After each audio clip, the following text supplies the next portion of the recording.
안녕하세요. 넥스기술입니다. 이번 영상에서는 저희가 지난 5월에 출시한 설계지진파 생성 프로그램 넥스웨이브의 새로운 버전 2.0에 대해서 어떠한 기능들이 추가되었는지 소개해드리고 프로그램 시연을 통해서 어떻게 구동되는지 보여드리는 그런 순서로 준비하였습니다. 자, 그럼 새로운 버전 2.0에는 어떠한 기능들이 추가되었는지 간단하게 소개해드리도록 하겠습니다. 미국 피어센터 지진파 데이터 불러오기. 피어센터는 퍼시픽 얼스퀘이크 엔지니어링 리서치 센터의 약자이고, 이 피어센터에는 데이터베이스가 두 개가 있는데요. NGA 웨스트2 데이터베이스의 지진파 데이터들을 다운받아서 사용자들이 넥스웨이브 내에서 쉽고 간편하게 불러드릴 수 있는 그런 기능이 되겠습니다. 두 번째로 비선형 시간 이력 해석을 위한 쇼튼드 악셀레이션 시그널스 자동 추출이 되겠는데요. 이게 어떤 기능이고 사용자들에게 어떠한 그런 좋은 사용 효과가 있는지 그것은 잠시 후 이어지는 슬라이드에서 소개해 드리도록 하겠습니다. 그 외에 몇 가지 기능 개선과 알려진 버그 수정 사항에 대해서도 간략하게 말씀드리고 넘어가도록 하겠습니다. 먼저 신규 기능 한눈에 보기로 피어센터 지진파 데이터 불러오기 간단하게 말씀드리겠습니다. KDS 기준에 맞춰서 목표 응답 스펙트럼과 유사한 피어센터 역사 지진파 약 1000쌍의 데이터를 제공해 드리고 있는데요. KDS 기준에 따라 지반 종류 S1부터 S5별로 각각의 유효 지방 가속도 5개씩, 이렇게 총 25개 케이스에 대해서 저희가 피어센터에서 역사 지진파를 사전에 다운을 받아서 사용자들이 이러한 대화창을 통해서 쉽고 간편하게 불러드릴 수 있는 그런 기능이 되겠습니다. 이번 기능이 탑재됨으로써 넥스웨이브 내에서 지진파 업무가 일괄 처리되는 것이 가능해졌는데요. 그 전에는 지진파를 사용자가 데이터베이스 센터에서 직접 검색 다운을 받아서 넥스웨이브에 불러들인 후에 그 나머지 과정을 진행하였다면, 지금은 검색과 불러오기, 그리고 필요시 스펙트럴 매칭, 그 다음에 설계 지진파 생성과 리포트 작성 후 처리로 이어지는 이 전체적인 설계 지진파 생성 업무에 대해서 일괄적으로 처리가 가능해졌습니다. 이 대화창에 보시면 KDS 기준으로 어떠한 지반 종류였는지, 어떠한 유효 지방 가속도였는지 이렇게 표시가 되고, 이 케이스에 맞춰서 사용자가 선택 가능한 가속도 데이터들이 이렇게 각각의 데이터에 상세한 그런 정보와 함께 제공이 되고 있습니다. 피어센터에서 저희가 다운을 받을 때 공통적으로 사용을 하였던 검색 조건이 되겠습니다. 그 외에 각 지방 분류별로 유효 지방 가속도 5개씩, 이렇게 총 25개 케이스에 대해서 몇 개의 지진파 데이터가 사용자들한테 제공이 되는지 아래 테이블로 보여주고 있습니다. 피어센터에서 검색을 한 결과 50개를 초과하는 데이터가 검색이 되었다면 목표 응답 스펙트럼 대비 오차가 가장 적은 순으로 50개를 다운로드하였고요. 만약에 그렇지 않은 경우 검색이 된 31개 또는 17개의 데이터를 사용자들에게 제공을 하고 있습니다. 이번 유효 지방 가속도 5개를 선정을 해서 저희가 검색 케이스를 만들었다고 말씀을 드렸는데요. 그것과 관련된 자료로 국가지진 위험지도, 그리고 KDS 설계 기준이 여기 간단하게 표시를 해 두었습니다. 이 두 가지에 맞춰서 국내 실무자들이 가장 많이 사용을 하는 유효 지방 가속도 값 5개를 선정을 하였고요. 이것에 대해서 그 지반 종류별로 이 유효 지방 가속도 값을 함께 조합하시는 방법으로 원하시는 지진파 데이터를 자유롭게 불러드릴 수 있겠습니다. 그럼 다음 슬라이드로 넘어가기에 앞서서 넥스웨이브를 열어서 실제로 어떻게 구동이 되는지 한번 보여드리도록 하겠습니다. 자, 지금 보고 계신 화면이 넥스웨이브 2.0 시작 화면이 되겠습니다. 넥스웨이브 1.0 대비해서 크게 달라진 부분은 없습니다. 자, 그럼 피어센터 데이터 불러오는 것을 보여드리기 전에 먼저 목표 응답 스펙트럼 설정부터 시작하도록 하겠습니다. 아까 말씀드렸듯이 피어센터 데이터를 사용하시기 위해서는 KDS 기준으로 목표 응답 스펙트럼을 설정하셔야 되고, 목표 응답 스펙트럼 설정을 하실 때 지반 분류는 요 5개 중에 하나, 그리고 유효 지방 가속도 같은 경우 밑에 여기 안내문에 써있듯이 저희가 피어센터에서 데이터 검색했을 때 사용한 이 5개 값 중에 하나를 집어넣으셔서 목표 응답 스펙트럼을 정의하셔야만 피어센터 데이터를 사용하실 수가 있다는 점 참고하시기 바랍니다. 자, 저는 예를 들어 0.19를 넣고 OK 버튼을 눌러서 목표 응답 스펙트럼을 정의하였고요. 먼저 지진파 한 개 불러드리는 것을 보여드리도록 하겠습니다. 싱글 악셀렐로그램 메뉴를 여시고 대화창에서 방금 정의하신 목표 응답 스펙트럼을 선택하신 후에 인풋 악셀렐로그램을 눌러주셔서 이렇게 뜬 대화창에서 피어센터 데이터라는 탭을 눌러주시면 지금 정의하신 목표 응답 스펙트럼에 따라서 저희가 사전에 다운로드 받아놓은 피어센터 데이터들을 이렇게 확인하실 수가 있습니다. 여기 지반 분류와 유효 지반 가속도 어떤 값을 사용하여 목표 응답 스펙트럼을 정의하셨는지 아실 수가 있고요. 저희 넥스웨이브에서 제공하는 데이터의 개수, 그리고 여기 보시면 악셀렐로그램 컴포넌트라고 해서 피어센터에서 데이터를 다운받으시면 수평선분 2개와 수직선분 1개의 데이터를 제공을 하고 있는데 그 중에 어떠한 성분을 불러드리실 건지 여기서 선택을 하실 수가 있습니다. 지금 보고 계신 대화창이 지진파 1개 불러오기 대화창이기 때문에 여기에서 한 가지밖에 선택을 하실 수가 없는 반면에 요 멀티플 악셀렐로그램스라고 해서 여러 개의 지진파 불러오는 기능을 활용하시면 수평성분 2개를 한꺼번에 불러들이신다거나 원하신다면 수직성분까지 불러들이실 수가 있겠습니다. 아래 보시는 지진파 데이터들 같은 경우 먼저 지진파 이름, 규모, 그리고 민 스퀘어 에러, 스케일 팩터 등등 여러 가지 데이터들을 확인하실 수가 있고요. 피어센터에서 데이터를 불러드릴 때는 보통 그 로우 데이터라고 해서 지진파 데이터는 자기들이 어떤 로우 상태로 가지고 있게 되고 그것에 목표 응답 스펙트럼과 사용자가 입력한 조건에 맞춰서 그 목표 응답 스펙트럼에 근사하게 지진파를 만들기 위한 스케일 팩터를 이렇게 다 함께 제공을 하고 있습니다. 자, 여기서 지진파를 하나 고르신 다음에 OK 버튼을 누르시면 불러드린 가속도 값을 확인하실 수가 있고요. 타임 시리즈에서 액셀레레이션, 가속도, 속도 변이 값, 그리고 스펙트럼이 목표 응답 스펙트럼 대비 지진파의 스펙트럼이 어떠한지, 그리고 강진 지속 시간 이런 정보들을 함께 확인하실 수가 있습니다. 자, 이제 OK 버튼을 누르면 이렇게 지진파가 넥스웨이브에 잘 불러들여진 것을 확인하실 수가 있습니다. 이어서 지진파 여러 개 불러드리는 기능을 활용하여 피어센터 데이터 어떻게 불러드리는지 보여드리도록 하겠습니다. 지진파 여러 개 불러드리는 멀티플 악셀렐로그램 메뉴를 보시면은 위에 목표 응답 스펙트럼을 고르시게 되어 있는데요.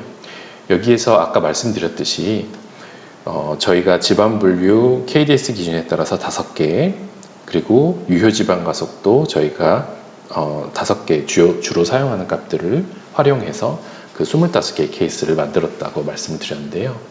그 값에 따라서 정의된 목표 응답 스펙트럼을 고르셔야 이 피어센터 데이터가 정상적으로 표시가 되게 됩니다.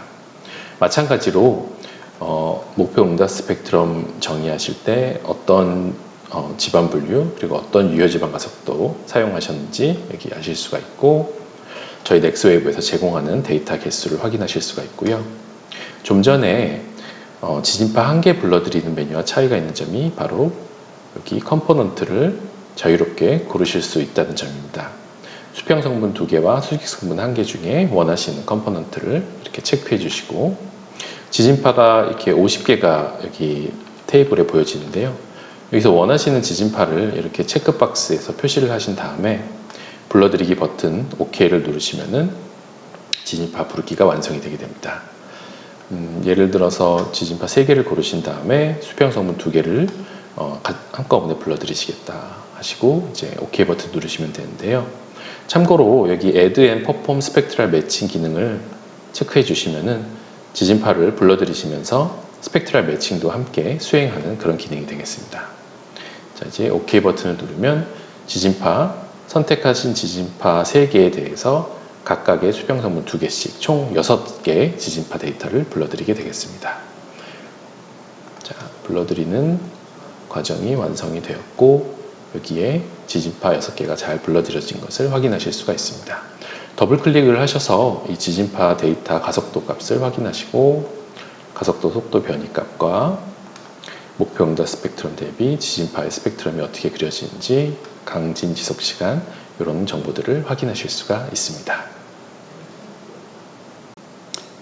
자, 그럼 이어서 비선형 시간 이력 해석을 위한 쇼튼드 악셀레이션 시그널스 자동 추출에 대해서 소개해 드리도록 하겠습니다. 이 기능은 2007년에 아브라함슨 교수님이 상관성 함수 연구를 위해 미국 EPRI 보고서에 적용한 타임 윈도잉 방식을 구현하였다라고 여기 적혀 있는데요. 간단하게 말씀을 드리자면 원 지진파의 강진 구간, 즉 원지진파에서 구조물의 응답에 가장 큰 영향을 미치는 구간만을 자동으로 추출해서 해석 시간을 단축시킬 수 있도록 도와주는 기능입니다. 이 기능의 핵심은 원지진파의 응답 스펙트럼과 추출한 파의 응답 스펙트럼이 유사성을 가진다면 해석 결과에 큰 차이가 없다는 것을 전제로 보다 합리적인 해석 및 분석 시간을 위해서 원지진파에서 구조물의 응답에 가장 관련성이 높은 부분만을 추출하는 방법이 되겠습니다. 아래 예시는 구조물에 데미지를 주는 원지진파의 성분을 대부분 포함한 수정된 지진파를 구하기 위해 넥스웨이브를 사용하여 60초짜리 지진파에서 4.1초 길이의 구간을 추출한 것입니다. 우측에 응답 스펙트럼을 비교한 차트를 보시면 원 지진파와 추출된 지진파의 결과가 잘 일치함을 확인하실 수가 있는데요. 이어지는 슬라이드에서는 이렇게 추출된 지진파를 이용해서 실제 해석에 적용해 본 예제 2개를 소개해 드리도록 하겠습니다. 지금 화면에 보고 계신 내용은 실제 실무 모델로 해석을 수행하여 원 지진파와 추출된 지진파 간의 해석 시간과 결과 차이가 어느 정도 발생하는지 비교한 자료입니다. 참고로 이 검토에 사용한 모델은 기술 지원을 한 사례 중에 저희가 모델링을 임의로 수정한 것으로 실제 모델과는 다소 차이가 있습니다. 자, 해석 케이스 1번 같은 경우 시공 단계와 비선형 시간 이력 해석을 이탭스로 수행한 것이며 해석 시간은 한 개의 지진파쌍에 대해서 보시는 표와 같이 각 8시간 29분 그리고 1시간 11분 이렇게 차이가 나는 것을 확인하실 수가 있는데 약 86%의 해석 시간 단축을 할 수 있었습니다.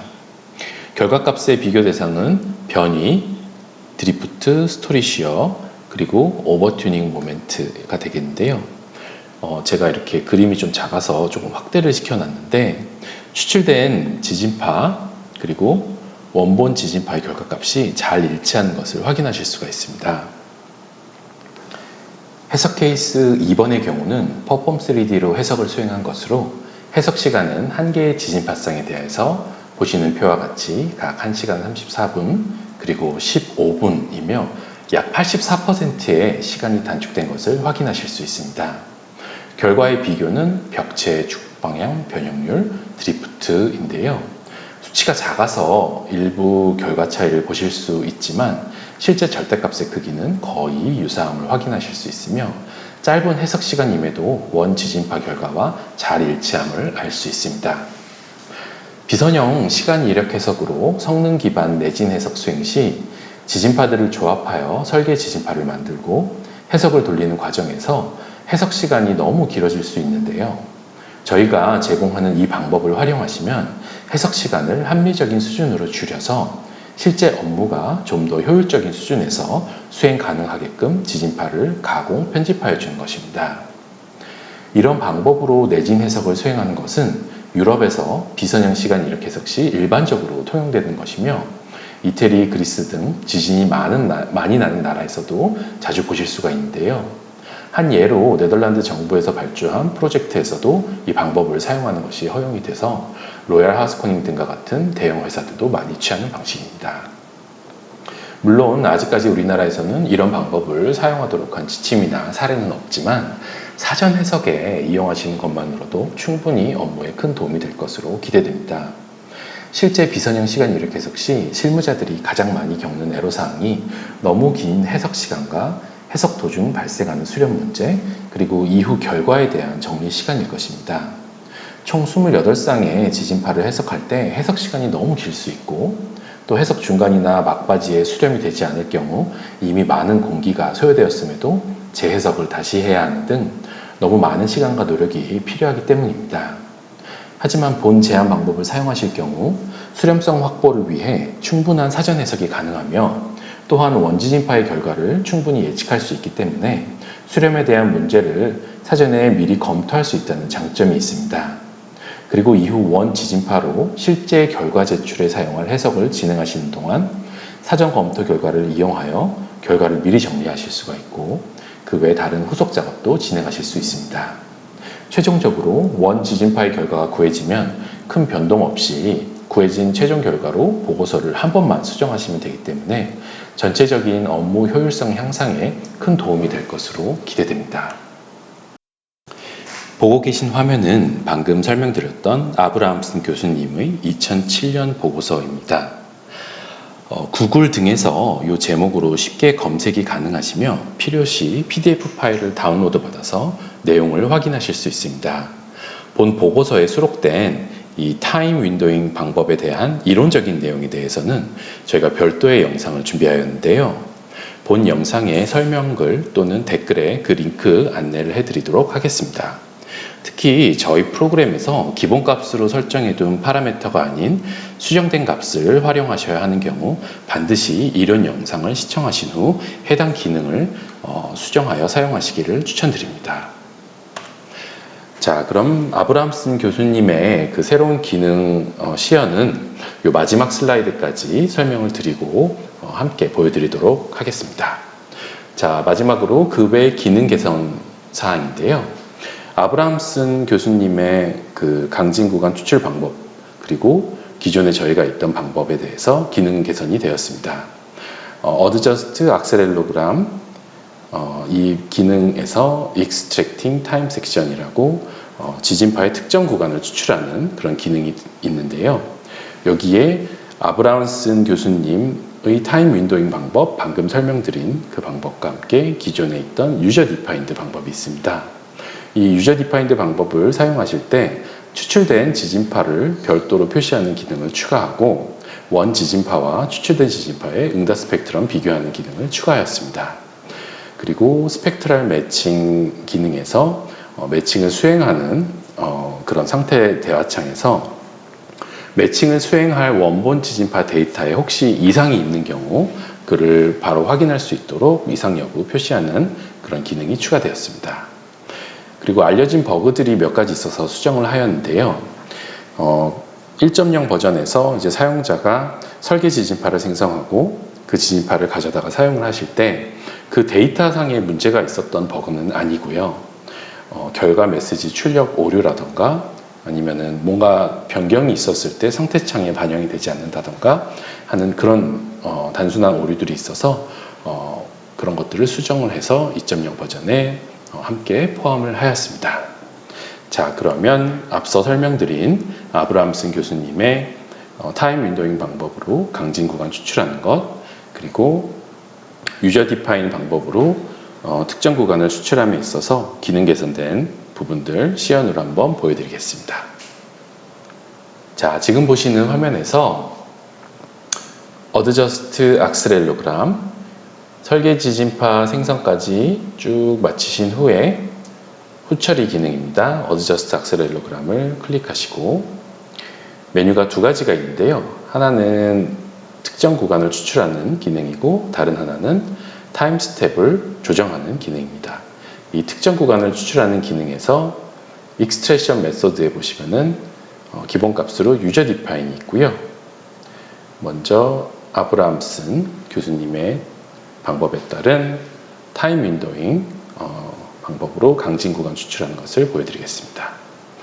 여기에 여러 가지 파라미터들이 있는데요. 요 이니셜 윈도우 타임이라던가 코사인 벨 펑션 레인지, 아리아스 인텐시티 레인지 이런 것들이 어떠한 의미를 가지고 어떤 결과를 만들어내는지에 대해서는 저희 이론 영상으로 준비된 내용을 한번 확인하시고 이 값들을 수정해서 사용하시기를 권해드리고요. 그렇지 않은 경우에는 그냥 이 기본값들을 이용해서 사용하시면 되겠습니다. 자, 이 특정 구간 추출은 아마도 설계 지진파 생성 이후에 후처리해서 사용을 하실 것일 텐데요. 아까 발표 자료에서 예를 들어 보였던 지진파를 선택을 해서 한번 보여드리도록 하겠습니다. 사용 방법 자체는 굉장히 단순합니다. 지진파를 하나 선택하시고 어플라이 버튼을 누르시면 요 위에 입력된 파라미터에 따라서 이 특정 구간이 선택이 되고요. 이 선택된 특정 구간을 추출하여 이런 결과를 가져오게 됩니다. 여기 보시면 시작 부분과 끝 부분이 0값에 수렴하는 것을 보실 수가 있는데요. 이것은 코사인 벨 펑션 레인지 요것에 따라서 조절이 되는 것이고요. 리스폰스 스펙트럼 탭을 누르셔서 이렇게 빨간색으로 표시된 원본 지진파와 파란색 점선으로 표시된 추출된 지진파의 응답 스펙트럼을 비교하실 수가 있습니다. 마지막으로 Export to 파일 버튼을 누르셔서 이렇게 추출된 지진파를 별도의 파일로 저장하실 수가 있습니다. 자, 그러면 이어서 유저 디파인 방법에서 어떠한 개선 사항이 있었는지 보여드리도록 하겠습니다. 유저 디파인 선택을 하시고 특정 지진파를 누르신 다음에 자, 이 구간을 선택하셔서 어플라이 버튼을 누르시면 사용자가 지정한 구간에 대해서 이렇게 색으로 표시가 되고 이 잘라진 구간을 Extracted Time Series 탭에서 보여주게 됩니다. 그리고 이 잘라진 구간에 대해서 스펙트럼을 그려서 원본 지진파의 스펙트럼과 이렇게 비교하실 수 있는 이 기능이 1.0 대비해서 개선된 사항으로 추가가 되었습니다. 그리고 Export to 파일 버튼 누르셔서 별도의 파일로 저장하시는 것은 기존 버전과 동일하고요. 여기서 한 가지 말씀드리고 싶은 부분은 이렇게 사용자가 지진파를 잘라낸 경우 이 가속도 값을 보시면 시작과 끝부분이 0값에 수렴하지 않은 경우가 발생할 수 있기 때문에 이 부분이 해석에 문제를 줄 수도 있다는 점인데요. 이 점에 유의하셔서 이 추출 구간을 잘 조정을 하셔야 한다는 점 말씀드리고 싶었습니다. 이상 오늘 준비한 영상을 마치도록 하겠습니다. 설계 지진파 생성 프로그램 넥스웨브에 많은 관심을 기울여 주셔서 감사드리고요. 오늘 설명드렸던 내용 중에 그 아브라함슨 교수님의 타임 윈도잉 방법에 대한 이론 설명 시간 내셔서 한번 꼭 시청해 주시기를 부탁드리겠습니다. 감사합니다.